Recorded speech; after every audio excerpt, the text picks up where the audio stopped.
spiritual relationship. Help us to see people, Father. Help us to see ourselves.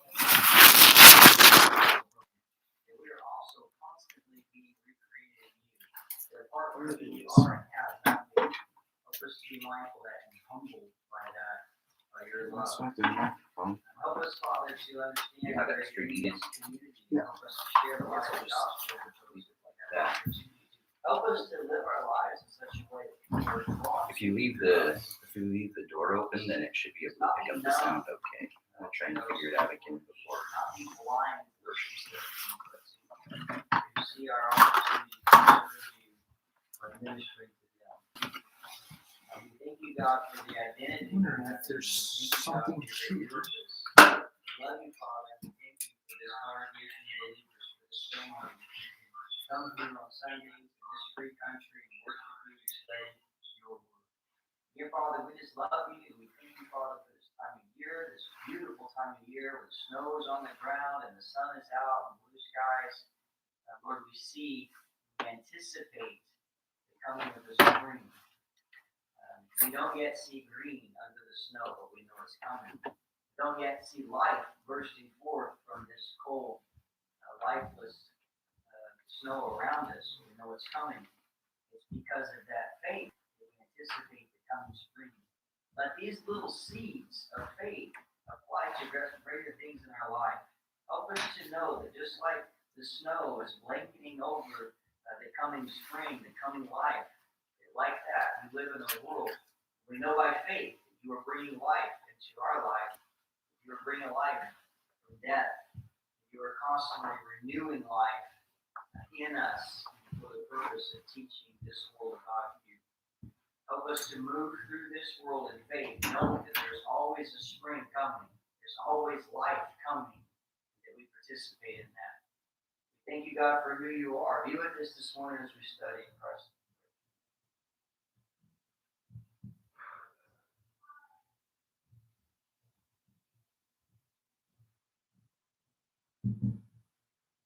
Good morning. Technical difficulties continue. Question: how much good does all of Silas's equipment do? All right. 2 Samuel chapter 15.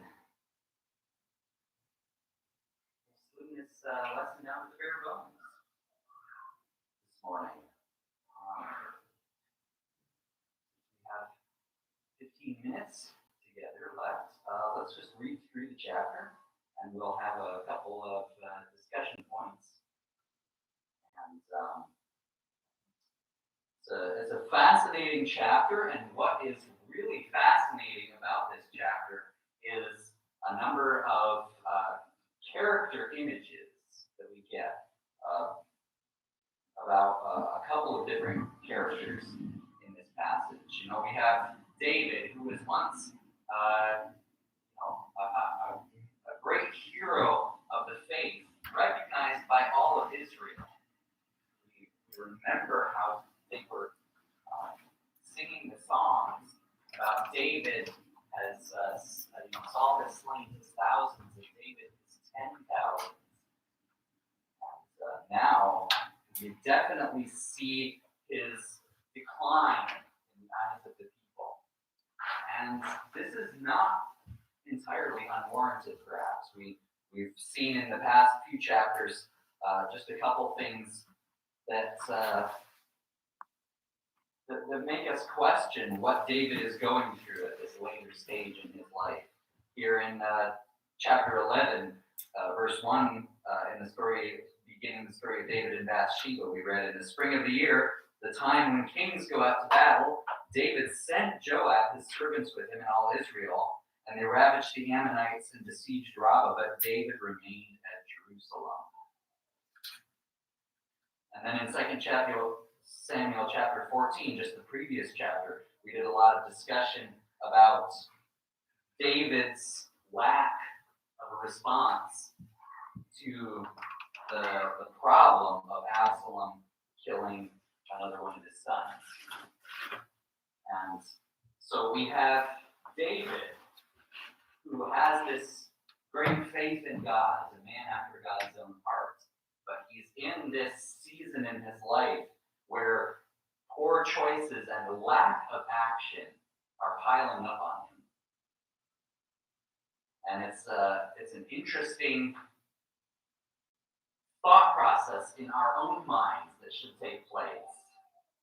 When we hit periods of decline or complacency, how do we counter that? How do we overcome that without becoming discouraged as things continue to build against us?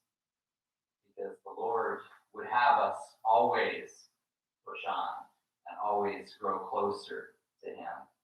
In Revelation chapter 2, verse 4 and 5, the Lord tells the church in Ephesus, you have lost your first love. Remember it and repent.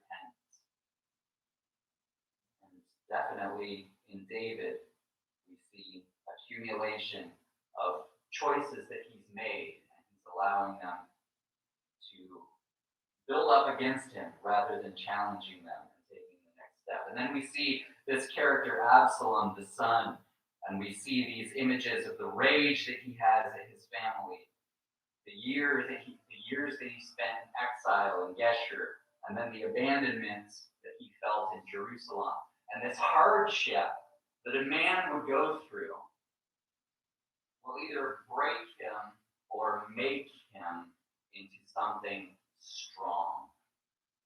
It may not necessarily be a good thing, but hardship has not broken Absalom. It has forged him into a dangerous man. We often see that.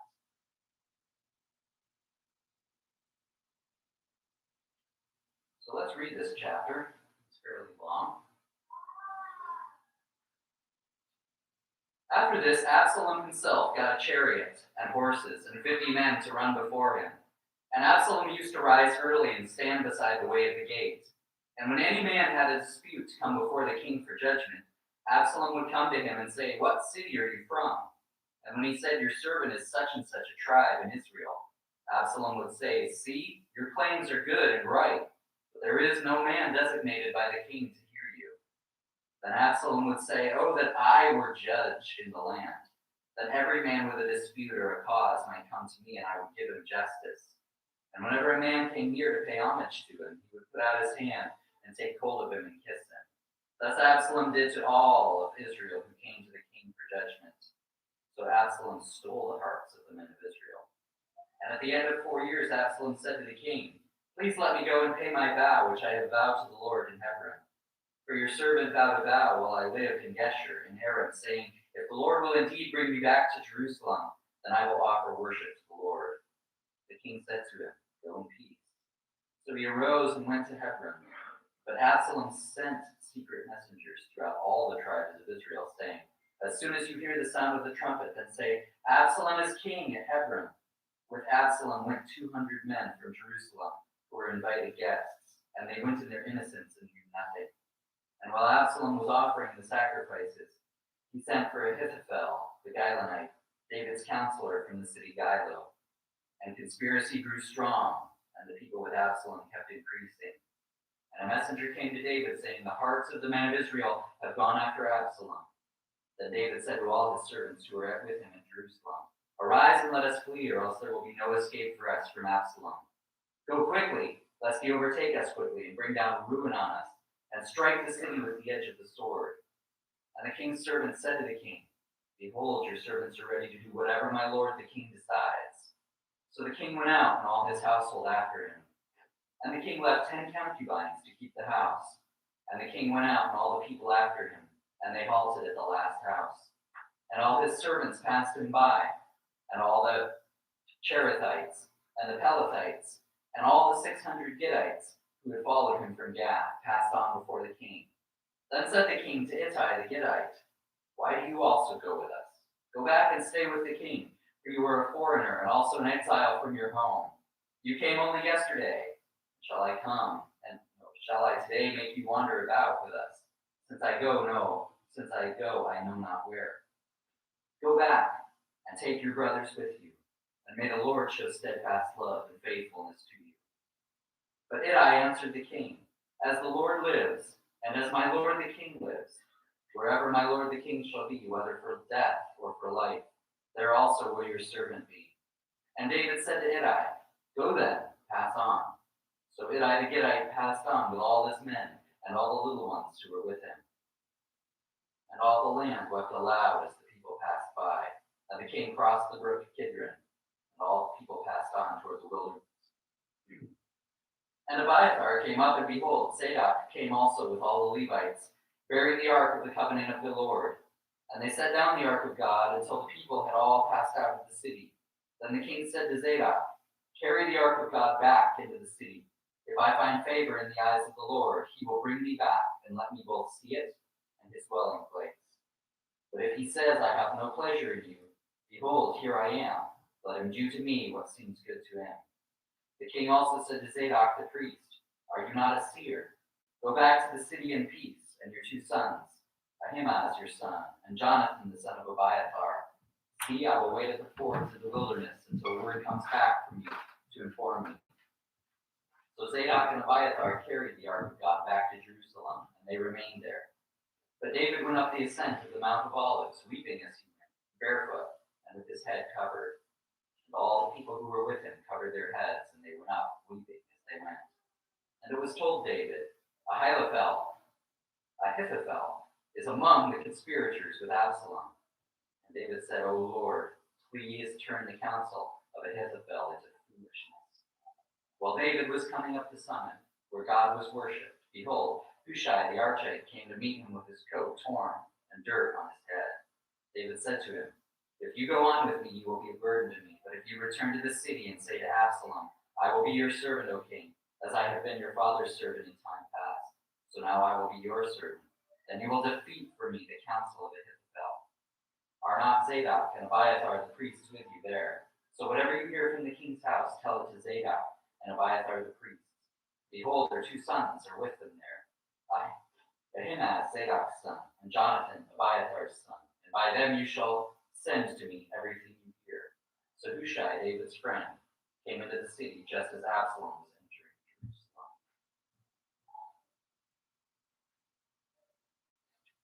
In verses 1 through 6, we see the groundwork that Absalom lays. How is it that he steals the hearts of the people? Well, he makes them believe that he cares. David does not care. And we look at the story, and it always amazes me how these people change their minds back and forth. And if you think about the love that the Israelites had for David, the songs that they sang, the way that they acclaimed him as their king, and now that they're turning their hearts against him. And yet, there's a lot of time that has passed here. And we see, even today, changes in popularity that take place a lot faster than this. I was just thinking as I was reading over the past few days, Governor of New York, Andrew Cuomo. He was through a lot of the pandemic. He had these televised conferences. His popularity across the country was off the charts. He had celebrities on every talk show swooning over him and saying they wanted to marry him and on and on. It was ridiculous. And a couple things have come out about Cuomo, and he's under investigation, and his latest approval ratings are absolutely through the floor. He went from here to there in just a very short period of time, a couple months. And it's just interesting, the way that he presented himself during the pandemic. People thought that he was on top of things, that he cared. Now the things that have come out, the allegation, and to be clear, Andrew Cuomo deserves proceedings to go without, he deserves legal process before condemnation. allegations against him of misconduct, hiding numbers of people that died and so forth, that the perception suddenly becomes, oh, he cuts in a chair. He cares about himself. And so that's his entire popularity hinged on that swing. He cares about him. He cares about him. He doesn't care about anyone. And that's really what we see here. Is, David once so popular, and now the people are coming to the city and they're being turned away without justice. How is Absalom doing this? Because the king is slacking. If the king were on top of things, he wouldn't have been able to do this for the amount of time that he did. So the perception of the people is becoming that David does not care, and Absalom is putting in their ear, oh, that I were in charge. Every one of you have my ear. So that's the groundwork that he lays. And it really, living in times where we see the exact same things happening, it really should force us to think about, as Christians, what do we value in leadership? How do we make those decisions? And how do we account for the fact that humans have failings? And everyone in any position is going to have failings. How do you work with that? How do you balance human weakness with the need for responsibility? How do we appoint good leaders with good accountability and not just follow the ups and downs of fickle popularity? And then we see in verse 7 through 12, Absalom tickles the ear of the king himself as his conspiracy progresses. Because David, for all of his failings, and despite the fact that he is in a season where it seems like he's not doing the responsibilities that he should be, he is a man of faith. And as a man of faith who has seen horrors already happen in his family, what would be the greatest desire that David would have? That his children would turn their hearts to the Lord. For sure that would be high. And so that opens him up to being able to be manipulated. Absalom tells him what he wants to hear. I've made a vow to the Lord. Allow me to go and honor my vow to the Lord. David, oh yes, go. Go in peace. Take whoever you want.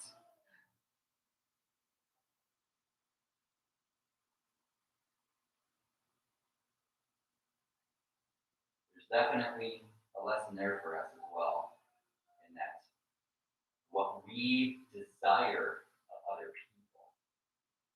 If we desire something in another person stronger than they desire it in themselves, that opens us up to manipulation. Especially parents can be manipulated by children and vice versa. Because when you have someone that you desire something for, you have to be real about that. You have to realize it has to be them.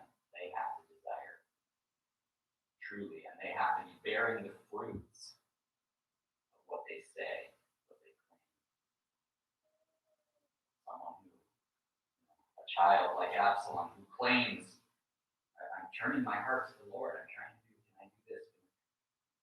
What fruit had he borne that would have backed that up in any way?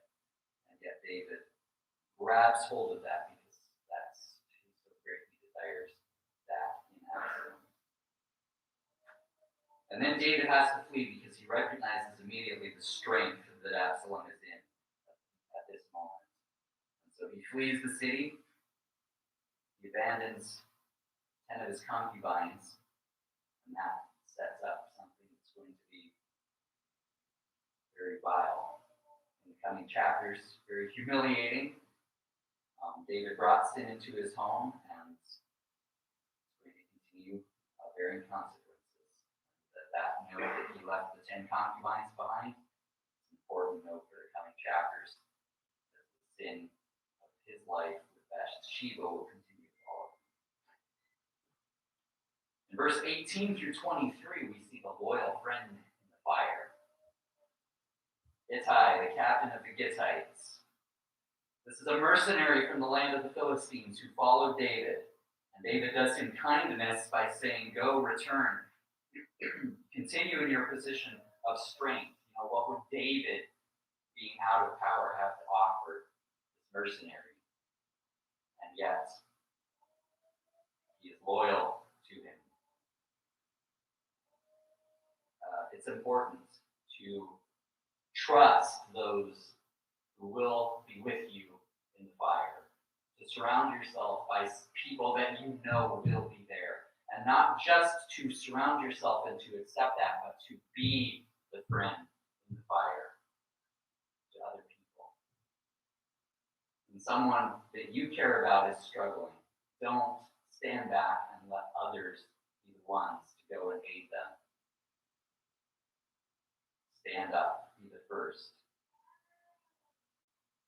Ittai, the Gittite, not an Israelite, someone from the land of the Philistines. He has a small place in the scriptures. It's a position of honor because he was a loyal friend. He was a loyal friend even when things went wrong. And, friendships are very easy when everything is going right. People like this, they are rare. They are precious when you find them. And then in 24 through 29, we see the loyalty of the Levites. The Levites follow David bearing the ark of the Lord. And I love that. And yet, stronger than that is the humility of David as he tells them to go back into the city. Because he says, carry the ark of God back into the city. If I find favor in the eyes of the Lord, he will bring me back and let me see it and his dwelling place. But if he says, I have no pleasure in you, behold, here I am. Let him do to me what seems good to him. He is humbling himself before the Lord and saying, this is not about me. Put the ark of the Lord back in the city of Jerusalem where it belongs. If God is for me, he will bring me back. But if his favor is turned against me, who am I? He is placing himself beneath God, humbling himself below God, rather than placing himself above God, as if the ark of the Lord is something that he bears, as if the presence and the favor of the Lord is some right of his. God is above him, and God can use whoever he wishes to accomplish his purposes. David humbly acknowledges that. And even in this moment of crushing defeat, where David is humiliated, angry, having to flee the city as everybody is watching him go past in humiliating defeat, and yet he humbles himself before God. And again, there's a powerful lesson in there for us. And then lastly, verse 30 through 37, we see the counselors of David. David shrewdly sets Absalom up for defeat even here, because this man, well, first of all, he prays, please turn the counsel of Ahithophel into foolishness.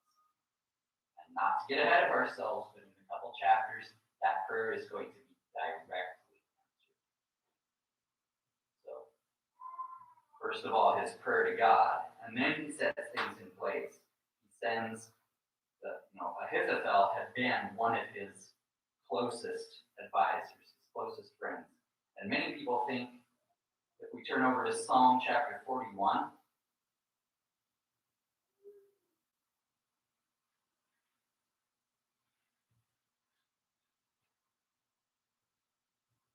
Psalm 41, verse 9, reads, even my close friend in whom I trusted, who ate my bread, has lifted his heel against me. And then in Psalm 55, verse 12.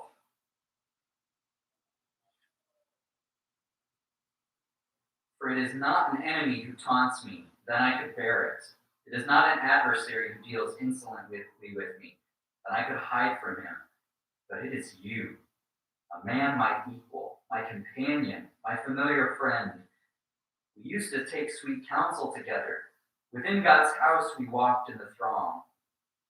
Let death steal over them, let them go down to Sheol alive, for evil is in their dwelling place and in their hearts. Commentators think that these references in David's Psalms of Lament may very well be about Ahithophel. But there's this other close friend to David, Hushai, who comes to meet him. David sends him back into the city to counter the counsel of Ahithophel, and thus sets up what will be the downfall of Absalom. Absalom is wise. He's in a position of strength, and now he has David's key, closest advisor in his camp. And later on, we'll find the advisor was giving him advice that probably would have allowed him to solidify his grasp over Israel. But David's plan and his prayer to God begins to work. And I think we see in this the importance of counselors. It's not just for kings. It's not for rulers alone. If every one of us does not have trusted, godly people around us that you can rely on, can we be all that we were intended to be, or will we be vulnerable? Some philosophers have said that you are the average of the closest people that you surround yourself with. Some may even put a number on that, like I've heard 5. You're the average of 5 closest people that you have around you. Meaning the 5 that you surround yourself, that you go to most closely, you are going to become the average of them, because these are the close. We are relational beings, and the people that you take in counsel from, you become. And it's important that we surround ourselves with people that push us further, because if we step back and do not surround ourselves with counselors, we allow ourselves to be vulnerable and alone, and that is not what God intended. We have to seek out close counselors. But it must be wise and godly, and then we will grow as God intended. They are not the power of a bad counselor. But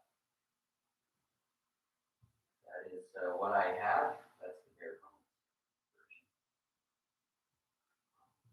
There's a lot more that could be said, but I think that gives us several things to think about: the traits of a leader, and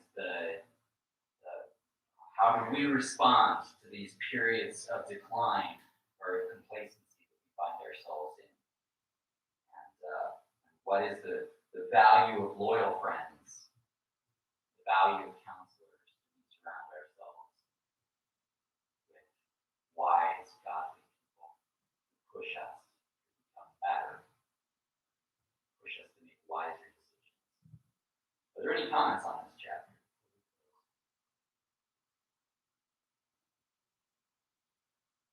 All right, well, let's prepare for worship.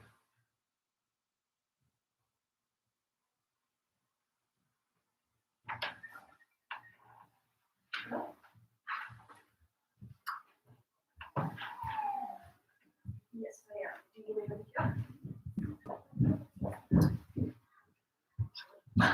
I can look at the video. I was going to go stop by the doctor and grab some.